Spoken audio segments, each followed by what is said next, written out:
మనందరికీ శివస్తుతి వినిపించారు. వారికి ధన్యవాదాలని తెలుపుకుంటున్నాము. ఇప్పుడు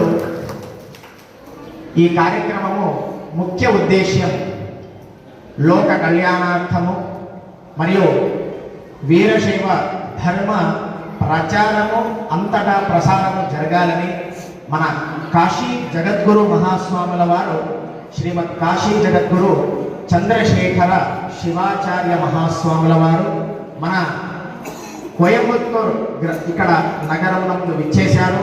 మనందరికీ వీరశైవ ధర్మ పరంపర మరియు ఇలాగే అందరికీ లింగ దీక్ష ఇవ్వాలని శివ తత్వాన్ని బోధించాలని వారు ఇక్కడికి రావడం జరిగింది. నిజంగా ఇది చూస్తూ ఉంటే చాలా అద్భుతంగా ఎంతో మనోహరంగా మీరందరూ కూడా పొద్దున నుంచి అందరూ స్వాముల వారిని మీరందరూ కూడా స్వాగతం చేశారు. తర్వాత ఈ యొక్క కార్యక్రమాన్ని కూడా చాలా అత్యద్భుతంగా చేశారని చెప్పడానికి నేను చాలా సంతోషపడుతున్నాను. ఇప్పుడు మనము తెలుసుకోవాల్సినటువంటి విషయాలు ఎన్నో ఉన్నాయి. కేవలం మనము ఈ మానవ జన్మ తీసుకొని ఏదో చేస్తున్నాము పోతున్నాము అన్నట్లు కాకుండా మన జీవిత లక్ష్యాన్ని తెలుసుకోవాలి. కాబట్టి మీ అందరికీ నేను చెప్పేది మీ అందరికి అర్థమవుతుందా? మనము మానవ జన్మ తీసుకున్న తర్వాత మన పనులు మనం చేసుకొని మేమంతా బాగున్నామా అనుకుంటే అది మంచిది కాదు. గురువుగారు చూడండి, జగద్గురుల వారికి 80 వయస్సు ఎంత అంటే గురుగారికి 80 అంటే 80. ఈ వయస్సులో కూడా మన తమిళనాడుకు వచ్చి మీ అందరికీ లింగ దీక్షను ఇవ్వాలి, శివజ్ఞానాన్ని బోధించాలి అంటే గురుగారి అపార కరుణ. కాబట్టి మనమందరూ కూడా ఈ విషయాన్ని తెలుసుకోవాలి. అందుకే శాస్త్రంలో దుర్లభం ప్రాప్యమానుష్యం మూఢో నార్చయతే శివం నిష్ఫలం తస్య తజ్జన్మ మోక్షాయ న భవేద్యతః అని చెప్తారనమాట క్రియాసారంలో. కాబట్టి మనమంతా మానవ జన్మ తీసుకున్నాం. మీరు శివ పూజ చేయలేదు, ఏదో ఉంటున్నారు, ఏదో తింటున్నారు, ఏదో బతికేస్తున్నారు, ఏదో తిరుగుతున్నారు అంటే మీ జన్మ వ్యర్థమే అని శాస్త్రం చెప్తుంది. కాబట్టి ఏం చేయాలి అంటే అప్పుడు శివార్చన చేయండి, శివనామ స్మరణ చేయండి అని శాస్త్రం చెప్తుంది. ఒకవేళ మీరు శివనామ స్మరణ చేయలేదు, మీరు శివ పూజ చేయలేదు, ఇలా ధర్మాన్ని ఆచరించలేదంటే మీ జన్మమే వ్యర్థమని శాస్త్రం చెప్తుంది. కాబట్టి మనము వీరశైవ ధర్మంలో మీరందరూ కూడా జన్మించడం అనేటటువంటిది నిజంగా మీరు చేసుకున్నటువంటి మంచి సుకృతం. కాబట్టి ఈ యొక్క అవకాశాన్ని మళ్ళీ మనము తెలిసో తెలియకో ఇన్ని సంవత్సరాలు లింగ పూజ చేయలేదు, శివజ్ఞానం గురించి తెలియదు, ధర్మాచరణ ఎక్కడో పోయి ఉంది. అయినప్పటికీ తమిళనాడులో కొంతమంది స్వాములు ఇప్పటికీ మఠాల ద్వారా ఆచరణ చేస్తున్నారు. అయినప్పటికీ కూడా అపార కరుణతో కాశీ జగద్గురు మహాస్వాముల వారే మన ఈ కోయంబత్తూరుకు వచ్చి పునః మళ్ళీ ఎక్కడైతే పోయి ఉందో మీకు అక్కడి నుంచే ధర్మ జాగృతి కార్యక్రమం చేయాలని ఇక్కడికి విచ్చేయడం జరిగింది. ప్రతి సంవత్సరం కూడా జగద్గురు మహాస్వాముల వారు మహారాష్ట్రలో, కర్ణాటకలో, తెలంగాణలో, ఆంధ్రప్రదేశ్, కేరళ మరియు హర్యానా, పంజాబ్, రాజస్థాన్, ఢిల్లీ, మొత్తం కాశ్మీర్ నుంచి కన్యాకుమారి వరకు అనగా ఇప్పుడు మన తమిళనాడులో కూడా వచ్చి ధర్మ జాగృతి కార్యక్రమాన్ని చేస్తున్నారు.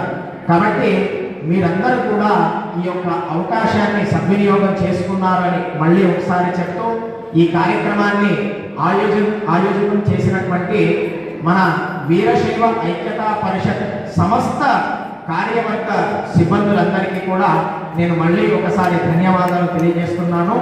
ఇక అలాగే మనం చూస్తూనే ఉన్నాము గత 2 నెలల నుంచి రాజ్ కుమార్ గారు అయ్యుండొచ్చు, ఇంకా వాళ్ళ సంస్థ బృందం అయ్యుండొచ్చు, ఎంతో పరిశ్రమ పడుతున్నారు. మీరందరూ కూడా కేవలం రావడం, పోవడం, వినడం, ప్రసాదం తీసుకోవడం ఒకటే కాకుండా ఇక్కడికి వచ్చి మన వీరశైవ ధర్మం అంటే ఏమిటి, మనం లింగ పూజ ఎందుకు చేయాలి, గురుగారు చెప్పినటువంటి అమూల్యమైన విషయాలను మనం కూడా తెలుసుకొని మన జీవనంలో ధర్మ ఆచరణ చేయాలి అని చెప్పేసి మళ్ళీ ఒకసారి నేను తెలియజేస్తున్నాను. కాబట్టి మీరు ప్రతిరోజు ఈ కార్యక్రమాన్ని చూస్తూ ఉండవచ్చు. ఇలాగే కొన్ని అనేక విషయాలు కూడా మీరు తెలుసుకోవచ్చు. మన కాశీ జగద్గురుల వారు కాశీపీఠం తరపు నుంచి ఒక 5 సంవత్సరాలుగా కాశీ జంగంవాణి మఠ్ ఫేస్బుక్ లైవ్ అని అందరికీ చేస్తున్నారు. ఈ ధర్మ జాగృతి కార్యక్రమాలన్నీ కూడా మీరు ఫేస్బుక్ ద్వారా కూడా చూడవచ్చు. మీరు ఎక్కడున్న వాళ్ళు అక్కడే చూడవచ్చు. గురువుగారు అంటే మన ప్రదేశంలో వస్తూ ఉంటారు, మళ్ళీ తిరుగుతూ ఉంటారు, మళ్ళీ జ్ఞానాన్ని పంచుతూనే ఉంటారు. అయినప్పటికీ కూడా మనము ఆన్లైన్లో చూసేటటువంటి వ్యవస్థను కూడా జగద్గురు మహాస్వాముల వారు చేయడం అనేటటువంటిది చాలా విశేషమైనటువంటిది. కాబట్టి గురువుల వారికి మా యొక్క అనంత భక్తిపూర్వక ప్రణామాలు తెలియజేస్తున్నాను. మీరందరూ కూడా ఇలాగే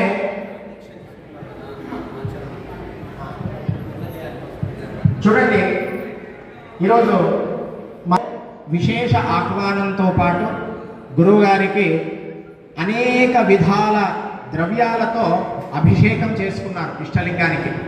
అలాగే మనం కూడా అభిషేకంలో పాల్గొని గురువుగారి యొక్క పాద పూజను కూడా చేసి వారి పాదోదకాన్ని కూడా స్వీకరించి మన ప్రసాదమును కూడా స్వీకరించి మనమందరూ కూడా మీ అందరూ కూడా ప్రసన్నమవడం జరిగింది. చూడండి, ప్రసన్నం అంటే ఏమిటి? ప్రసాదస్తు ప్రసన్నత. గురుగారుని ఆశీర్వదిస్తే చాలు, మనమంతా ప్రసన్నంగా ఎప్పటికీ ప్రసాదించిన తర్వాత మనమందరూ కూడా ప్రసన్నంగానే ఉంటాం. కాబట్టి మనందరికీ ప్రసాదాన్ని పంచడానికి ఈరోజు కొంతమందికి లింగ దీక్ష కార్యక్రమాలు కూడా ఇక్కడ చేయడం జరిగింది. లింగ పూజ ఎలా చేయాలి, ఆ పద్ధతులు ఏంటి, ఎలా ఆచరించాలి అని మనందరిలో కొంతమందికి తెలియదు. కాబట్టి లింగ పూజ గురించి మనము తెలుసుకుందాము. కాబట్టి సిద్ధాంత శిఖామణి ప్రకారము మీరు గురువుగారి దగ్గర దీక్షను తీసుకున్న తర్వాత మీరు కనీసము ఆ యొక్క ఇష్టలింగాన్ని రోజుకు మీకు వీలైతే, శాస్త్ర ప్రకారం చెప్తున్నా నేను, వీలైతే 6 సార్లు పూజ చేయమని చెప్తుంది. దానికి మనం షట్కాల పూజ అంటాం. 6 times మీకు వీలైతే. పొద్దున స్టార్ట్ అవుతే రాత్రి వరకు మనం తెల్లవారుజామున కూడా ఇట్లా కూడా చేసేవాళ్ళు ఉన్నారు, మన గురువులు ఉన్నారు. ఇంతకుముందు కూడా చాలామంది అనుష్ఠానాలు కూడా చేశారు. పూర్వం చాలామంది చేశారు. మనకు 6 సార్లు వీలు కాదు కాబట్టి కనీసం 3 సార్లైనా పూజ చేయడానికి ప్రయత్నం చేయాలి. పొద్దున మనం భోంచేస్తాం కదా, పొద్దున భోంచేస్తాం, టిఫిన్ తింటాం, మధ్యాహ్నం భోజనం చేస్తాం, రాత్రి కూడా భోజనం చేస్తాం. అలాగే పొద్దున పూజ, మధ్యాహ్నం పూజ, రాత్రి పూజ కూడా చేసుకోవచ్చు. లేదా ద్వికాల పూజ చేయవచ్చు. ద్వికాలం అంటే 2 సార్లు పూజ చేయడం. పొద్దున పూజ చేయాలి స్నానం తర్వాత, సాయంత్రం కూడా మళ్ళీ ఒకసారి పూజ చేయవచ్చు. లేని పక్షాన మీరు ఎక్కడో తిరుగుతున్నారు, అక్కడ ఇటు వీలు కావడం లేదు అంటే కనీసము ఒక్కసారైనా రోజుకు తప్పనిసరిగా ఇష్టలింగ పూజను చేయాలి. ఒక్కసారైనా చేయాలి. కాబట్టి ఈ ఇష్టలింగ పూజా విధానము ఏ విధంగా చేయాలి?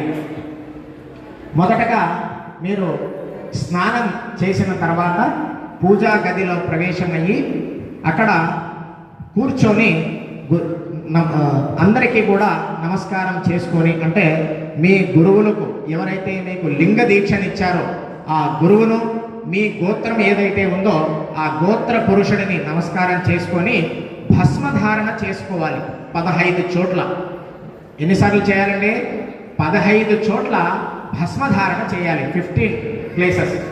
ఏమండి, భస్మానికి ఇటు 4, ఇటు 4, ఛాతి మీద, నాభి మీద, 2 చెవులకు మరియు శిరస్సుకు, శిఖ వెనకల శిఖ, ఇలాగా 15 చోట్ల భస్మధారణ చేయాలి. భస్మధారణ చేసిన తర్వాత శుద్ధ జలం మీ దగ్గర రుద్రాక్షమాలను కూడా మీరు తప్పనిసరిగా ప్రతి వీరశైవులో మీరందరూ ధరించాలి. మీరందరూ కూడా రుద్రాక్షలు తీసుకోవాలంటే బయట రుద్రాక్షలు కూడా వ్యవస్థను చేయడం జరిగింది. ఐక్యతా పరిషత్ వారు, అలాగే జగద్గురు మహాస్వాముల వారు. మీరు రుద్రాక్షను కూడా ధరించుకొని తర్వాత మీకు వీలైతే ఎంత జపం, 1 మాల చేయవచ్చు లేదా 1008 మాల చేయవచ్చు. ఇలా 108 టైమ్స్ ఆర్ 1008 టైమ్స్ మీకు ఎన్నిసార్లు అనిపిస్తే అన్నిసార్లు చేయండి. కనీసం 1 మాలైనా చేయండి. 1 మాల చేసిన తర్వాత మీరు శివలింగమును, ఇష్టలింగమును మీరు లింగం కాయ సజ్జిక నుంచి తీసి తర్వాత ఆ యొక్క ఇష్టలింగానికి మీ దగ్గర ఉన్నట్లయితే పాలతో అభిషేకం చేయవచ్చు, జలాభిషేకం చేయవచ్చు. ఈ విధంగా ఏదైనా సౌకర్యం చేసుకోవచ్చు. కనీసము జలాభిషేకమైనా మనం తప్పనిసరిగా చేయాలి. జలం అంటే తెలుసు కదా అందరికీ, నీళ్లు. జలాభిషేకం చేయవచ్చు. జలాభిషేకం చేసిన తర్వాత ఆ జలమును శరీరం అంతా, మన బాడీ మీద అంతా కూడా నీళ్లు సంప్రోక్షణ చేసుకొని ఆ ఇష్టలింగానికి 3 బొట్లు భస్మాన్ని ధరింపజేయాలి. భస్మాన్ని ధరించాలి. భస్మాన్ని ధరించిన తర్వాత బిల్వపత్రి కానీ, పుష్ప కానీ, మీ దగ్గర ఏదుంటే అది, చక్కెర కానీ, నైవేద్యం ఏదుంటే అది చూయించి ఆరతి కానీ చేసి తర్వాత నమస్కారం చేసుకొని లింగాన్ని చూస్తూ, ఏమండి అందరూ కూడా గమనించాలి. ఇక్కడ మనకు కనపడుతుంది కదా ఇంత డిస్టెన్స్, ఇష్టలింగమును ఇంత దూరంలో ఉంచుకొని లింగాన్ని చూస్తూ మీరు జపమును చేయాలి. మీ దగ్గర రుద్రాక్షమాల ఉంటే రుద్రాక్షమాల ఒకసారి చేయవచ్చు. లేదంటే ఇక్కడ మీకు కనపడుతుంది కదా 2 మధ్యమ Anamika, middle finger and ring finger, ఈ మధ్యలో వదిలేయాలి. ఇవి 2 వదిలేయాలి. ఇక్కడ కింద నుంచి స్టార్ట్ చేయండి. 1 2 3 4 5 6 7 8 9 10 11 12 12 into 9 12 9s 108. మీరు ఈ విధంగా 9 సార్లు జపమును లింగాన్ని చూస్తూ జపము చేయాలి.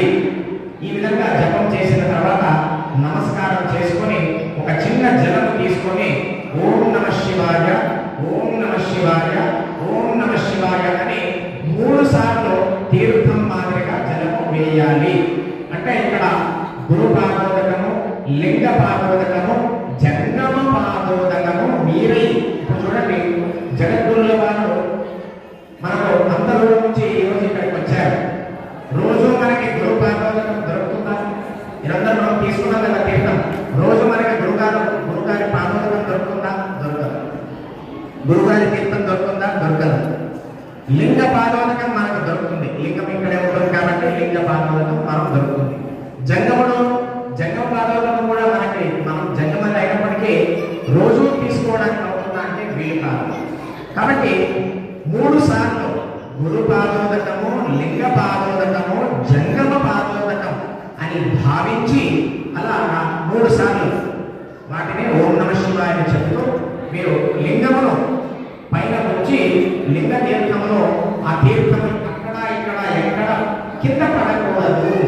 అలాగా జాగ్రత్తగా మీరు లింగ తీర్థము తీసుకోవాలి.